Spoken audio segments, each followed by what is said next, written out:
ये जो गांव के लोग हैं, क्या ये उधमपुर डिस्ट्रिक्ट से बिलोंग नहीं करते हैं? मंडल के प्रधान हैं बर्फानी जी, उन्होंने ये बात कह दी कि जो भी ये जो गांव के लोग हैं, ये जो गोल्डी के लोग हैं, चनैनी के लोग हैं या मजालता के लोग हैं, कि ये लोग क्या जानते हैं उधमपुर के बारे में।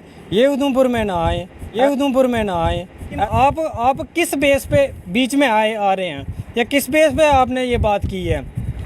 या तो आप किसी पॉलिटिकल जो पार्टियां हैं उनके साथ जुड़े हुए हो, या तो आपको कोई पार्टी या जो आपको नचा रही है। आप रामनगर के लोगों की बात करें या गांव के लोगों की, जिस तरह से टिप्पणी की गई थी, तो काफ़ी गुस्सा है, आक्रोश है कि इस तरह के शब्दों का इस्तेमाल किया गया, तो क्यों किया गया? आपने गांव के लोगों से अभी तक माफ़ी नहीं मांगी है। सत्य कहेंगे, सत्य लिखेंगे, सत्य चलेंगे। दैनिक स्टेट समाचार में आप सभी का स्वागत है। मैं हूं अरुण शर्मा। बात करें तो कुछ दिन पहले एक विवाद चल रहा था, और वो विवाद था पूर्व शिक्षा मंत्री हर्षदेव सिंह का, कि उनके साथ पुलिस द्वारा बदसलूकी की गई है। लेकिन खैर, हर्षदेव सिंह की बात करें या पुलिस की बात करें तो वो तो ख़त्म हो गया, लेकिन उसके बीच में जो विवाद उत्पन्न हुए हैं उनकी बात हम करेंगे। और एक शख्स हमारे साथ इस समय मौजूद हैं। मैं आपको पहले बात बता दूं कि उस विवाद के दौरान व्यापार मंडल उधमपुर ने एक प्रेस वार्ता की थी और उसी दौरान उन्होंने अपनी प्रेस वार्ता में कहा था कि गांव के लोग, यानी कि रामनगर के लोग उधमपुर नहीं आएंगे, किसी की खिलाफत नहीं करेंगे। और उसके बाद एक खबर और दिखाई फिर उसके बाद कि मंजू सिंह जो पैंथर्स पार्टी की नेता हैं, और उन्होंने कहा था कि अगर व्यापार मंडल इस तरह के शब्दों का इस्तेमाल करता है या किया है, तो वह अपने गांव के लोगों को, रामनगर के लोगों को कहेंगी कि इन व्यापारियों से कोई भी सामान ना खरीदे, रेडी फड़ी वालों से सामान खरीदे। आज एक शख्स हमारे साथ मौजूद हैं, हम इन्हीं से जानने की कोशिश करते हैं कि आखिरकार इनका क्या कहना है इस मुद्दे को लेकर। सर, पहले अपना नाम बताएं। जी, मेरा नाम संगीत राजन है जी। मैं गोल्डी से हूँ जी। बरमीन जो है। और आपने देखा थोड़े दिन पहले, कुछ दिन पहले जो एक ये जो चल रहा था विवाद, आपने देखा, कवर भी किया। और इसी बीच में वो तो एक हर्षदेव जी की लड़ाई थी और एक पुलिस के साथ लड़ाई थी, लेकिन उसके बीच में वो तो ख़त्म हो गया।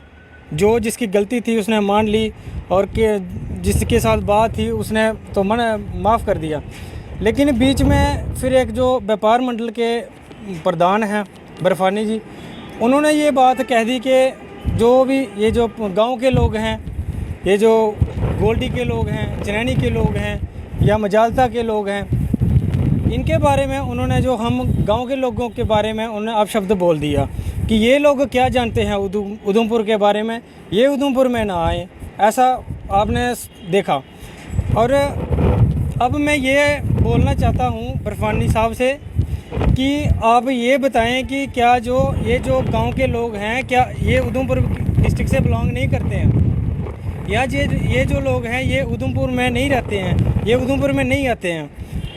अब आपने ऐसी बात बोल दी, लेकिन अब आप ये बताएं कि ये जो लड़ाई थी ये तो ख़त्म होगी, लेकिन आप अभी तक सामने नहीं आए, आपने गांव के लोगों से अभी तक माफ़ी नहीं मांगी है।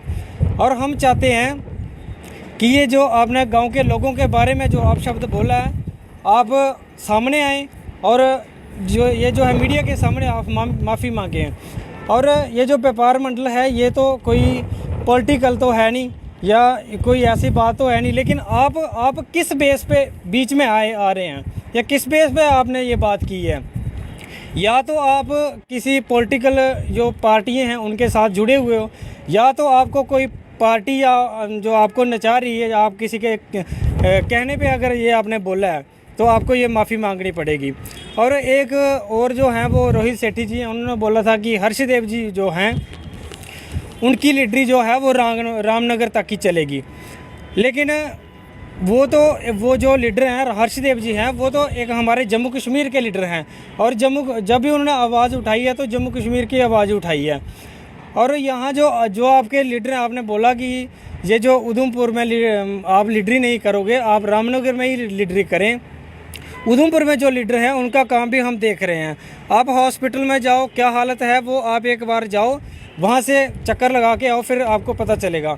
और यहाँ कितनी देर से ये जो हर एक रोड की हालत देखिए, कोई भी गली कोई भी सड़क जो है वो मतलब ठीक नहीं है। सब उधमपुर को उखाड़ के रखा है, लेकिन अभी तक आपका ये जो है काम पूरा नहीं हुआ है। और मैं चाहता हूँ ये जो बर्फानी साहब हैं ये आगे आके माफ़ी मांगे, यही मेरा कहने का मतलब है। और ये जो बाकी विवाद था वो तो ख़त्म हो गया, लेकिन आपने अगर गांव के लोगों के साथ अगर ऐसी बात की है, अगर उनके बारे में अगर ऐसा बोला है, आप आगे आएँ और गांव के लोगों से माफ़ी मांगे, ये हमारा कहने का मतलब। वाकई है, रामनगर के लोगों की बात करें या गांव के लोगों की जिस तरह से टिप्पणी की गई थी, तो काफ़ी गुस्सा है, आक्रोश है कि इस तरह के शब्दों का इस्तेमाल किया गया तो क्यों किया गया। सर अगर बात करें तो आज एक प्रेस वार्ता भी हुई है, एक पूर्व प्रधान जो व्यापार मंडल के संजीव शर्मा की बात करें तो उन्होंने भी कहा है कि उन्हें काफ़ी आहत हुई है।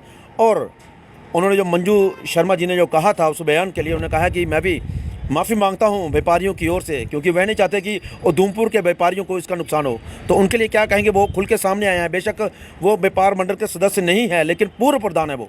देखिए सर, उनकी बात करें वो तो नहीं है, लेकिन वो भी यही रह रहे हैं, है ना।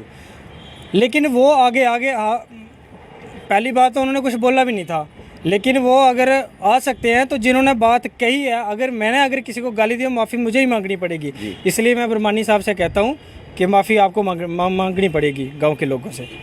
तो इनका साफ कहना है कि गांव के लोगों से माफ़ी मांगनी पड़ेगी। अब तो ये व्यापार मंडल देखेगा या ब्रह्मानी साहब देखेंगे कि क्या माफ़ी मांगते हैं या नहीं मांगते हैं। लेकिन अगर बात करें तो पूर्व व्यापार मंडल के जो प्रधान थे संजीव शर्मा, आज वो खुलकर सामने आए, उन्होंने प्रेस वार्ता की और उसी दौरान उन्होंने भी एक कहीं ना कहीं सहमति जताई इन लोगों के साथ कि जो शब्द कहे गए हैं जो प्रधान व्यापार मंडल के मौजूदा प्रधान द्वारा, वो कहीं ना कहीं गलत थे। और रामनगर के लोगों का उन्होंने भी साथ दिया, और लेकिन उन्होंने कहा है कि व्यापारियों का ध्यान रखी जाए। फिलहाल मुझे और मेरे कैमरामैन को दीजिए इजाज़त। नमस्कार।